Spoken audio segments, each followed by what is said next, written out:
আন্দোলনে ইসলামপুর থেকে কে কে করেছে আপনারা সবাই জানেন। আপনারা প্রত্যেকটা ছাত্র বৈষম্যবিরোধী ছাত্র আন্দোলন ইসলামপুরের একটি অংশ। আপনাদেরকে ওই কমিটি দিয়ে আপনাদেরকে অস্বীকার করার কোনো সুযোগ নাই।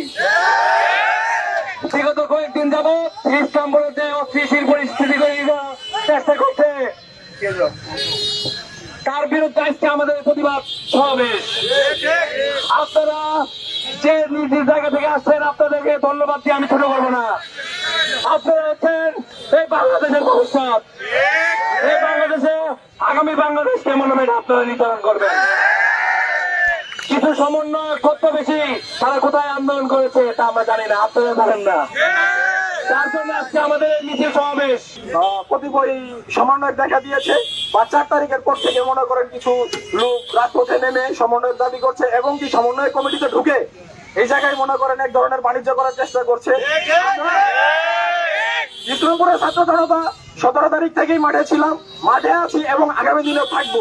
অতএব তাদেরকে হুঁশিয়ার করে বলতে চাই যে তারা যে বাণিজ্য শুরু করেছে, এই বাণিজ্যতে যদি তারা থেমে না দেয় বা থেমে না থাকে, তাহলে আমরা আমাদের অ্যাকশনে নামবো। আমরা দেখছি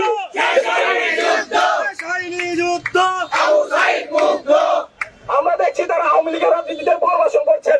আওয়ামী লীগের নামধারী যারা আছেন তাদেরকে মনে করেন পুনর্বাসনের চেষ্টা করছেন এবং কি বিভিন্ন প্রতিষ্ঠানে গিয়ে যারা মানে যে প্রতিষ্ঠানগুলো বেসরকারি তাদেরকে এমবিএ মুক্ত করার প্রলোভন দেখিয়ে প্রতিচ্ছবি। তাই আমরা যখন রাজপথে নেমেছিলাম, কারোর কোন নেতৃত্বে আসা ছিল না, কারোর কোন কমিটি আসা ছিল না, ছিল শুধু একটাই, দেশের শান্তি শৃঙ্খলা উন্নতি।